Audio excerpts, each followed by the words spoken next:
Most of us grow up learning about the Nazi concentration camps during history lessons when we're in school. Well, not Robert Wolfe. He heard the stories coming out of the mouth of his father. His father was a little boy who survived the brutal attempt to wipe the Jewish culture from the face of the earth. And he's written a book. Take a look at the cover. He's written those stories down and done extensive research on his own. And he is the author of Not a Real Enemy, the true story of a Hungarian Jewish man's fight for freedom, Holocaust survivor, true stories, World War II. And it's such a pleasure to have him on Midday today. Thank you so much for being with us. Thank you so much for having me. I appreciate it.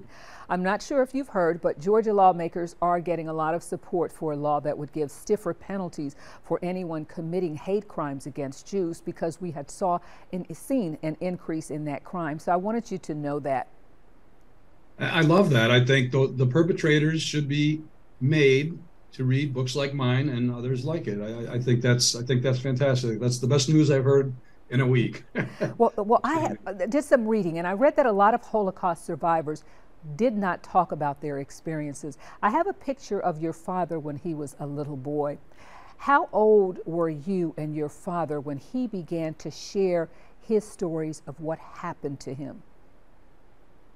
Well, when I was just a kid, I mean, I was so busy in high school, college, medical school, that they didn't really spend a lot of time talking about it, although it did trickle into the conversations from time to time.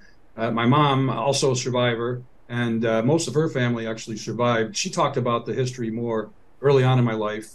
I did read my dad's story. The histories actually went from, my motivation was it went from paper and pencil to typewriter to a computer. My dad and mom collaborating my dad's autobiography in the 1970s. And then I did read the manuscript as a typewritten document. I didn't think much of it at the time, except for maybe one of his major escape, which stuck in my mind for many years. I'm going to stop you right there, because I read a little bit, but I didn't find the details. There was intrigue, there was espionage, there was forgeries. How did your father escape? So, all right, so now my dad, when he was in the early 20s, when the Nazis finally affected the Hungarian Jews in 1943, 1944, my dad was conscripted into a forced labor camp in Hungary. And they were beaten and treated brutally and abused. And anti-Semitism is in the background of the whole book, including then.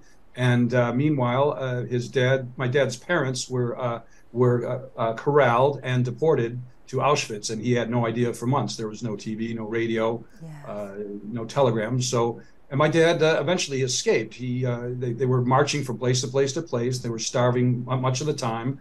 They had ridiculous work to do, but finally my dad had enough, and they were marching, and he thought he was on a death march in the middle of nowhere in the mountains, and he and his friend just decided to take off right at dusk. That was his first out of several escapes. Later on, they got away. They ended up in Budapest. They got corralled by a double crosser, as they would say. Yes. And then they escaped again. So right in front of Nazi headquarters in Budapest. So that was his first two escapes. So this is the Nazi part. The cloak and dagger stories and the forged papers was there were Wallenberg's papers that my dad and his best friend Frank had that helped them from time to time to move from point A to point B. We don't hear many of the stories. I have a little video of, it's disturbing still to see, no matter how many times you see it, of the Jews being forced to march and headed to who knows where. And there are some pictures of your father and his wife and your grandparents coming up too. What do you want people to go away with after reading your book? Well, number one, how wrong anti-Semitism is, how destructive it is, not only anti-Semitism, but racism and prejudice in general. I think it's destructive, it's unnecessary. It just takes a little bit more of education.